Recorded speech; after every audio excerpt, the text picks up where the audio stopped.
Union Pacific embarked on a quest to tame the mountains with an unprecedented locomotive. So colossal and potent, it outweighed a fully laden Boeing 747. This very ambition, however, immediately exposed the vulnerabilities of their existing rail network. Every bridge, every segment of track, and every turntable encountered along its route proved inadequate. While most enterprises might have scaled back their aspirations, Union Pacific instead initiated an extensive reconstruction effort spanning hundreds of miles, reshaping the entire line to accommodate an engine that, by all accounts, should have been inconceivable. Yet, what compelled them to undertake such a monumental task, and at what cost? The genesis of the answer lies with a perennial obstacle nestled deep within the Wasatch Range. Freight trains lumbering eastward from Ogden, Utah, confronted a formidable natural barrier, a mountainous expanse that seemed to resist every ton of cargo. The Wasatch Range, extending towards Green River, Wyoming, presented gradients reaching 1.14%, inclines just severe enough to transform each journey into a rigorous test of strength and endurance.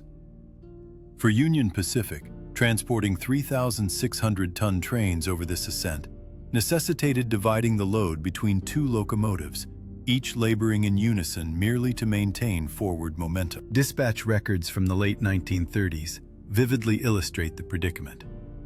Duplicated engines, protracted delays, and costly auxiliary assignments accumulating day after day. The financial burden wasn't merely in coal consumption or overtime wages. Every halt for a helper engine disrupted the entire timetable. Crews idled on sidings, freight remained stagnant, and the company depleted both capital and human resources. Mechanized teams observed boilers operating at their critical thresholds, while engineers vigilantly monitored pressure gauges, acutely aware that a single misstep could entail hours of lost time on the mountain. Union Pacific's internal cost analyses from that period underscore the magnitude of the issue. Doubling up two Challengers or older Mallet engines augmented maintenance expenditures and fuel consumption, while the sluggish pace over the grade limited the daily throughput of trains across the mountains. The railroad's vision for high-speed freight collided directly with the unforgiving realities of gravity and engineering. By 1939, the escalating frustration was palpable. The Wasatch bottleneck transcended a mere inconvenience, jeopardizing the company's competitive standing. The impending solution would necessitate a radical departure from established American railroading norms. To convey 3,600 tons at 60 miles per hour, Union Pacific required a singular locomotive possessing unparalleled power. The directive was clear. Construct an engine capable of individually conquering the mountain, and doing so with the speed necessary to redefine the operational landscape. Union Pacific's leadership steadfastly refused to be constrained by the limitations of their mountain railroad. In 1939, a direct order landed on the desks of the American Locomotive Company, ALCO, in Schenectady, New York. The message was unequivocal. Design a single locomotive capable of hauling 3,600 tons of freight over the Wasatch Range at 60 miles per hour. No tandem operations, no concessions. The engine had to perform the task autonomously and rapidly enough to keep the railroad's schedule competitive with any in the nation.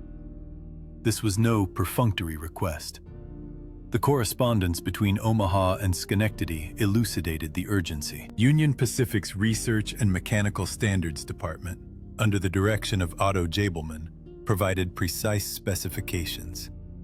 At least 135,000 pounds of starting tractive effort were required, sufficient to grip a fully loaded freight train and propel it up a 1.14% grade without faltering or slipping. The boiler itself would need to exceed the dimensions of any in regular service. The wheels would be larger and more numerous. Every design element pushed the boundaries of what a steam locomotive could embody. ALCO's engineers grasped the immensity of the undertaking. The company had engineered formidable machines previously, but none on this scale. The mandate didn't merely call for enhanced power. It demanded a revolutionary leap in design. The locomotive had to be both monumental and robust, capable of continuous high-speed operation day after day through Union Pacific's most challenging terrains. Internal memoranda from that year reflected the prevailing sentiment. There would be no half measures. The railroad's future success hinged on finding a decisive solution. The directive from Union Pacific was unambiguous. Create a locomotive that could single-handedly vanquish the Wasatch Range, and do so at a pace that would redefine American freight transportation. The challenge now rested with the designers at Alco. Otto Jabelman spearheaded a design challenge that defied every conventional constraint in American railroading. As Union Pacific's vice president of research and mechanical design, he assembled a contingent of engineers from Omaha and Alco's Schenectady workshops with a singular objective: to construct a locomotive capable of propelling 3,600 tons over the Wasatch Range unassisted and at speeds of 60 miles per hour. The initial blueprint was based on the Challenger-type locomotive, an already impressive machine. Yet the specifications on Jabelman's blackboard continued to escalate.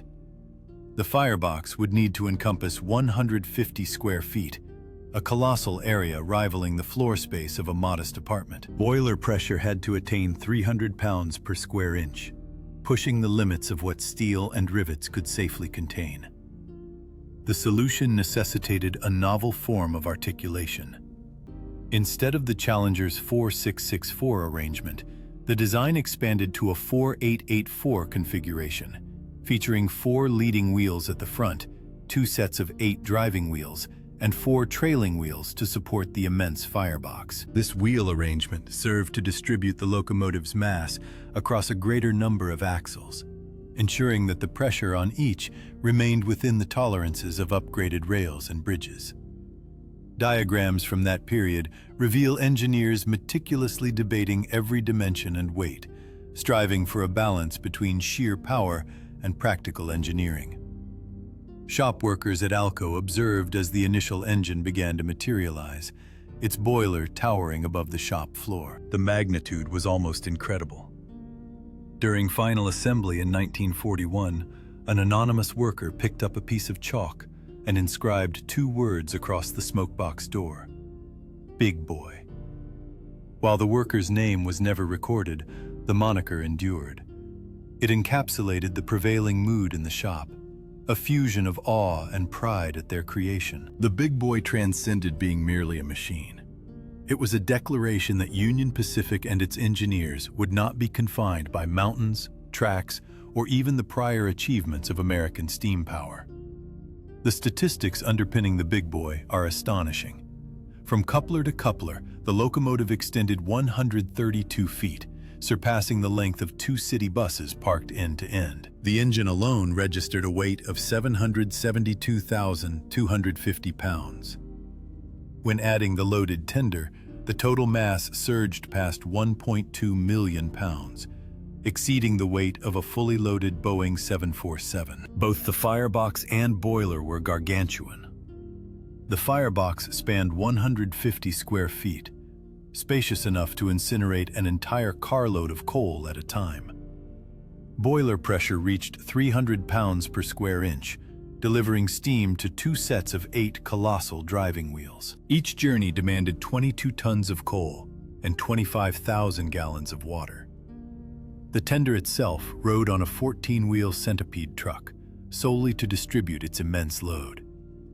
Yet raw size was merely the starting point. The Big Boy could generate 135,375 pounds of starting tractive effort.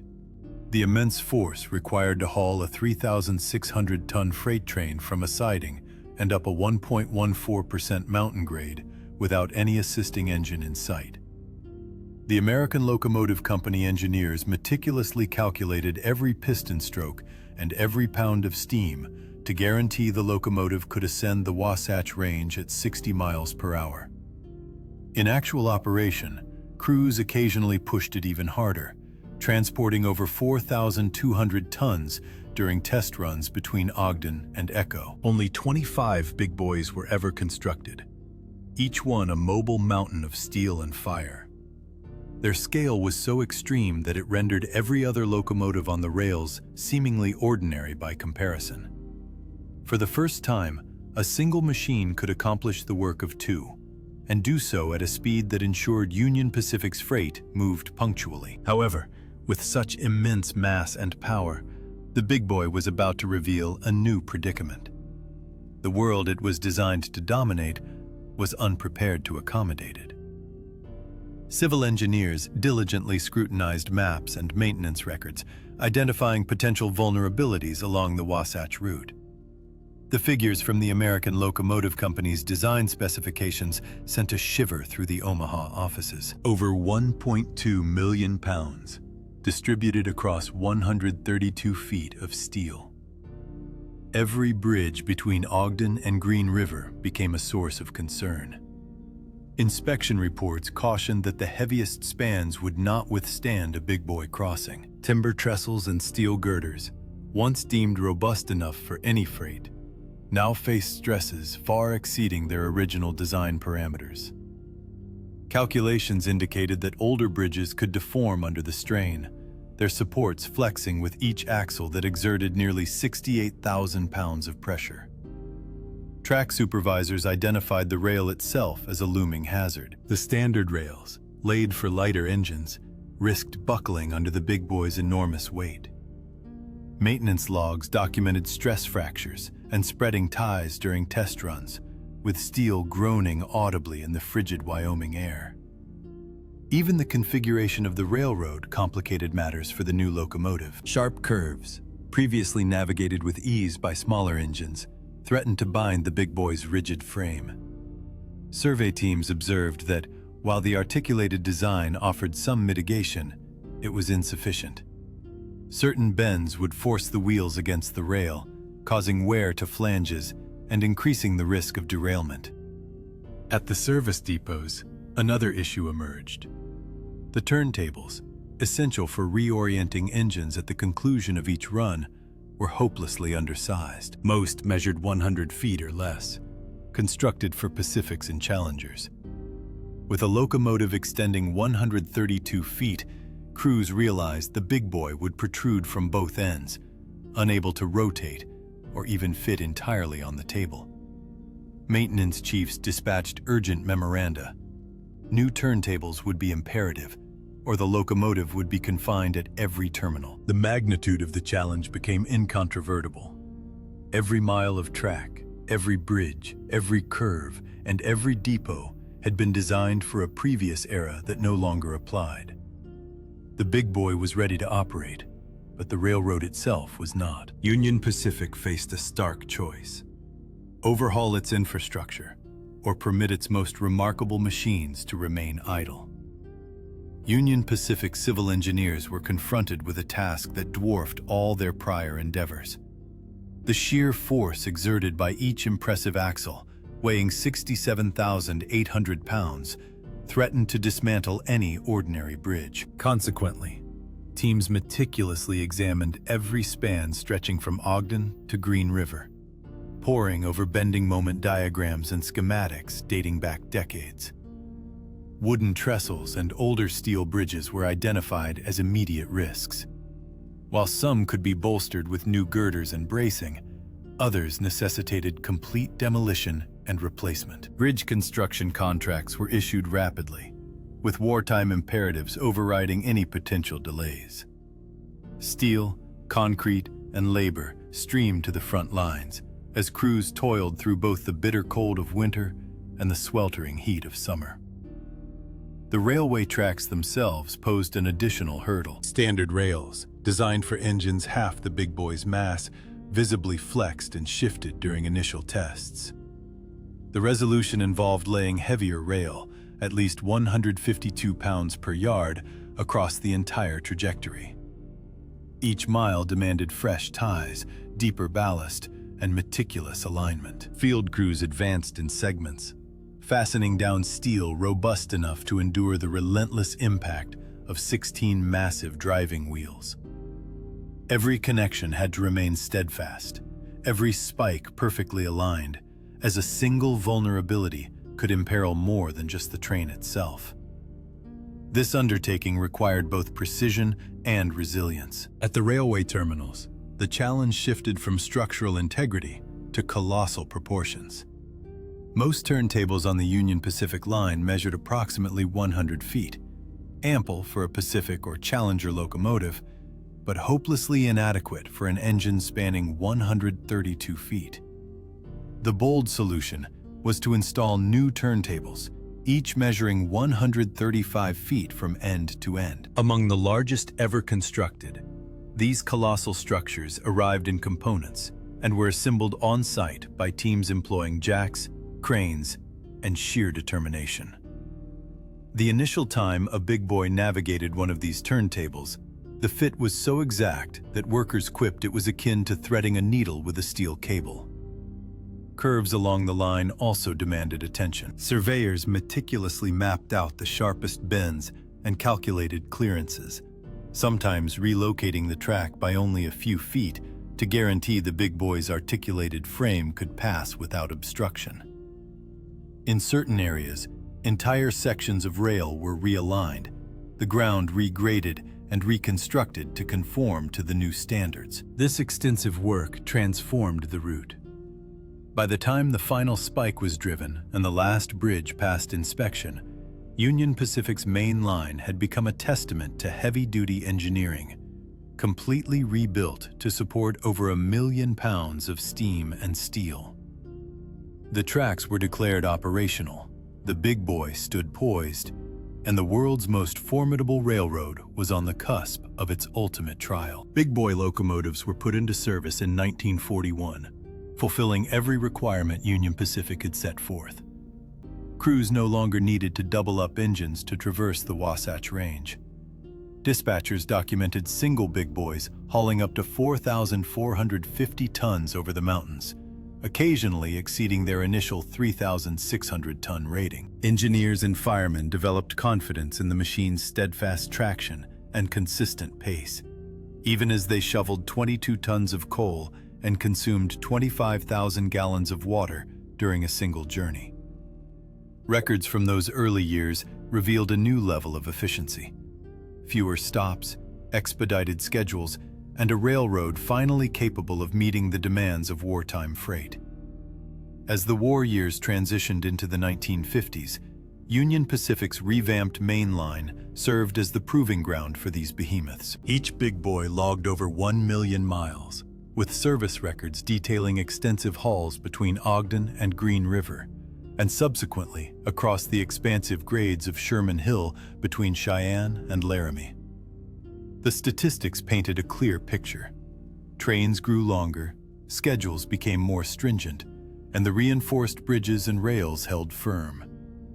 Crews noted in their logs the remarkable reliability of the big boys, how they seemed to effortlessly overcome grades that had once stalled entire trains. For nearly 2 decades, these engines formed the core of Union Pacific's mountain operations. However, the railway industry was undergoing rapid change. Diesel locomotives emerged with lighter frames, reduced maintenance expenses, and the promise of even greater efficiency. They did not necessitate vast turntables or constant stops for coal and water. By the late 1950s, the economic advantages were undeniable. On July 21, 1959, the last big boy completed its final revenue run, quietly bringing an end to an era that had spanned less than 20 years. By 1962, all 25 were officially decommissioned. For most steam giants, retirement meant the scrapyard. Yet something about the big boy's colossal size and enduring legacy inspired a different outcome. 8 locomotives evaded the torch, finding preservation in museums from Cheyenne to Dallas. In 2013, Union Pacific obtained Locomotive 44 from a California museum, transporting it back to Cheyenne for a meticulous restoration. After nearly 6 years of diligent effort, Locomotive 44 once again moved under its own steam in 2019, a tangible reminder of the ambition and transformation that once reshaped an entire railroad. Today, it stands as proof that even the most ambitious endeavors can leave an indelible mark that endures long after the world has progressed. The scars and reinforcements along Union Pacific's routes continue to underscore a fundamental truth. Sometimes, ambition redefines the world itself. As infrastructure confronts new pressures, heavier trains, and extreme climatic conditions, we grapple with the same inquiry. Do we temper our aspirations or compel the world to adapt to our designs? The legacy of the Big Boy serves as a powerful reminder that progress invariably leaves its mark. Which new brand shall we select for our upcoming venture?